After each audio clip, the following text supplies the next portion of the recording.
বর্তমান দিনে সাইবার ক্রাইমটা কিন্তু ডেলি রুটিন হয়ে দাঁড়িয়েছে বা রোজের একটা নামচা হয়ে দাঁড়িয়েছে। সারা ভারতবর্ষে দেখা যাচ্ছে রোজের রোজ কিন্তু সাইবার ক্রাইম হচ্ছে, সেটা ব্যাংক জালিয়াতি থেকে শুরু করে হোয়াটসঅ্যাপের মেসেজ বা ফোনে মেসেজের মাধ্যমে টাকা পয়সা লুটপাট থেকে শুরু করে সমস্ত গুরুত্বপূর্ণ নথি থেকে শুরু করে সমস্ত কিছু কিন্তু সাইবার ক্রাইম হচ্ছে। তাই সারা ভারতবর্ষের মধ্যে এই যে সাইবার ক্রাইমের জাল বিস্তৃত হয়েছে, এটাকে কিন্তু আমাদের কন্ট্রোল করতে হবে বা এর বিরুদ্ধে কঠোর আইন আনতে হবে এবং এটিকে বন্ধ করতে হবে।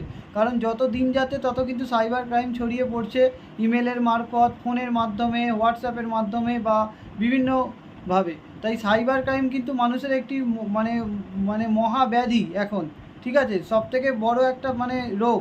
তাই এই রোগটাকে আমাদের কিন্তু নির্মূল করতেই হবে। এই সাইবার ক্রাইম যদি দিন দিন বাড়তে থাকে প্রচুর মানুষের কিন্তু ক্ষয়ক্ষতি হবে। তাই ডিজিটালি আমরা উন্নত করলেও কিন্তু সাইবার ক্রাইম আমাদের বন্ধ করতেই হবে।